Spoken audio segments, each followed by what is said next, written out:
Welcome to a Frameworks and LSR Consulting hardware tutorial for European hardware.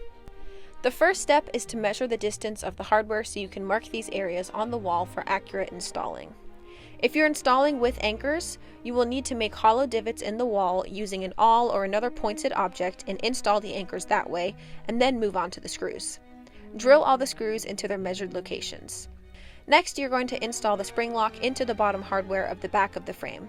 You can do this by pushing the front in, making sure it is flat side up. To push it in, lightly pinch the front and let it slide in until you reach where the channel thins. See the video for a better visual. Hang the artwork on the wall and use your spring lock key to push the spring lock all the way into the bottom hardware. You can give the frame a shake to make sure it's securely on the wall. In case you need to remove the frame, you will need to unlock the spring lock. Do this by using the pointed side of the spring lock key and wiggling it behind the frame above the bottom hardware. Use the 2 points of the spring lock key to push down on the top of the spring lock. This will slowly push the spring lock into an unlocked position. Thank you for watching!